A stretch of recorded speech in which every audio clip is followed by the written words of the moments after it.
Good evening and welcome to Capital TV News. I'm Yana Mushiri and these are the stories making headlines. There is uncertainty over 5 Kenyans detained in South Sudan, with the Ministry of Foreign Affairs and their families given conflict information. The families of the 5 Kenyan men who have been detained in South Sudan for the last 75 days claim the Ministry of Foreign Affairs has informed them that the next kin are no longer suspects but state witnesses. Foreign Affairs Principal Secretary Karanja Kibicha has, however, told Capital Newsbeat that if this were the case, they would have already been released. The 5 Kenyans were arrested in a raid on an electronics store for which they were sales clerks in Juba. Their employer, who worked as a security officer for Southern Sudan President Salva Kiir, is accused of attempting to steal 1.5 billion shillings from their treasury.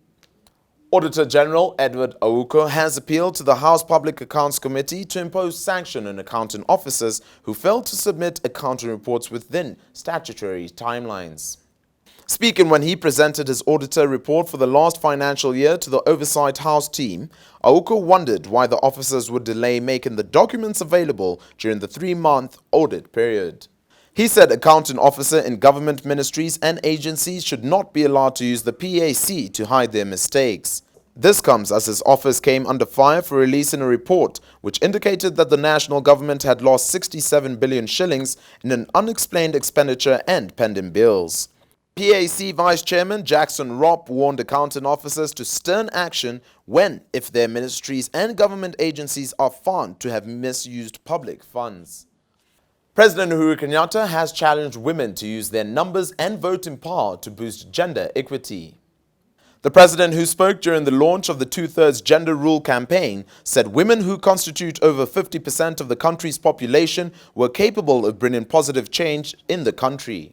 The president further reaffirmed his support for women empowerment, saying his administration will support women in their quest. Muko na uwezo na nguvu pia kwa debe kuhakikisha ya kwamba mumebadilisha yale ambayo mnataka kubadilisha, na ndio iwe dunia ikae vile mnataka ikae. Kweli ya uongo? Kenya Women Parliamentarians Chairperson Cecil Mbarire, who also spoke at the event, called on women to lobby their male representatives in Parliament to support the gender bill when it comes up for debate. She also lauded the Jubilee government for the efforts it had made to allocate women leadership positions, further pledging the support of women in the 2017 election. In this particular regime, we have seen many women appointed in key positions in the executive. In business, court leaders want President Uhuru Kenyatta to cancel the recent deal on importation of sugar from Uganda.